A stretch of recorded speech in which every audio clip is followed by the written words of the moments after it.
When we heard Call of Duty Black Ops was preparing to unveil its multiplayer, we didn't waste any time. Our destination, Treyarch. Our mission, the most detailed hands-on coverage inside Xbox can provide. So sit back, relax, and keep a sharp lookout. Every feature you hear about in this preview has never before been done in a Call of Duty game.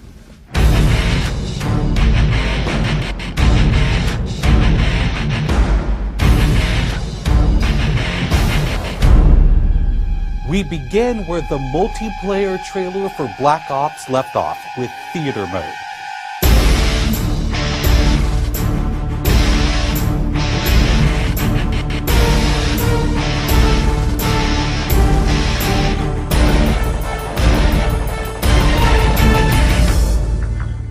Dan Bunting explains. You can switch the camera from any player's perspective in both first person and third person. You can detach the camera and go into free cam mode, which allows you to fly anywhere on the map, basically. It's really interesting when you pause the game and go into free cam, you just see all the particle effects just in their full glory, just frozen in time, and it makes some really awesome footage. We really want to give players the tools to be creative, make their own machinima, make their own highlight reels. Maybe they're really competitive clans that want to just capture the films from their matches and then go back and analyze what the other team did or whatever. Also brand new to Call of Duty is Black Ops' new currency system. We put the currency system into Black Ops multiplayer principally because we felt like it'd be a very interesting way to engage with all the unlocks that you've been getting. So one of the things that's really fun about currency is instead of being specifically told at a specific level what you're going to get, we're unlocking features by level, but then once the feature is unlocked, you can purchase any component of that feature with the currency directly. Of course, when you got a little currency jingling in your virtual pockets, nothing feels better than putting it on the line against your fellow players. Say hello, everyone, to wager matches. When we were developing the wager match game modes, we went through a whole bunch of ideas to find the 4 that we were going to use to ship inside the game. And really, if it wasn't people screaming in joy and frustration when they were sitting around the office playing, it wasn't good enough to be a wager match. Wager matches are all free-for-all modes, and they exist separately from the standard playlist. They include game modes like Gun Game, where you're in a race to score a kill with 20 different weapons, beginning with pistols and advancing through ever more explosive weaponry.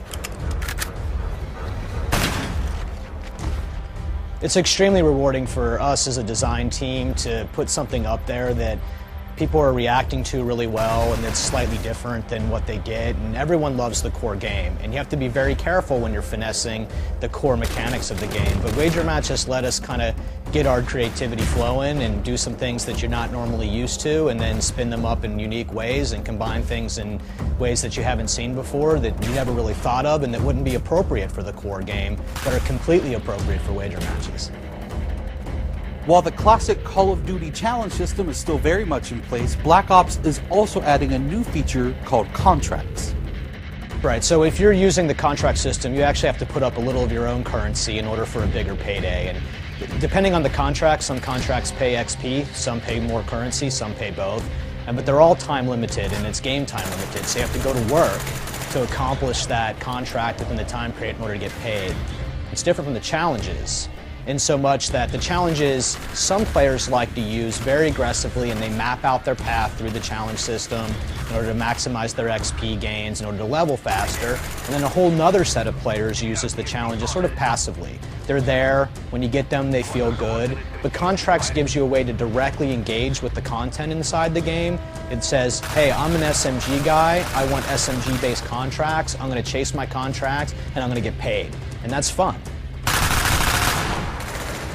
Another focus for Black Ops is player customization, including things like unlockable face paint, unique perk-specific character models, and a whole lot of weapon customization. We've been we stole the line from Full Metal Jacket, this is my weapon, this is my gun, and we're chanting that around the office as sort of our mantra for this feature. Originally it started with one of our designers he just made kind of an offhand comment one day where he said, you know, I really have a certain attachment to the weapon that's my favorite. I want to make that weapon mine, and that was all it took.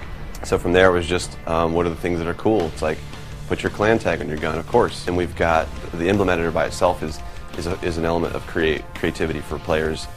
And then the reticles, of course, so why not give people the option to click what kind of red dot they have. Maybe they don't like a dot, maybe they like a circle, maybe they like a triangle, maybe they like a standard crosshair, maybe they just want a line. And then there is combat training, which allows you to get comfortable with the trappings of multiplayer by competing in matches against AI-controlled opponents. You know, it's our hope that combat training can convert people who are largely single-player gamers who might have, dabbled around in multiplayer but never made that leap to playing online, and give them kind of this experience where they can get familiar with the mechanics and features and systems that multiplayer has, but they can do so at their own pace, they can do so without someone screaming in their ear what a noob they are, and practice up and then join the competitive fold.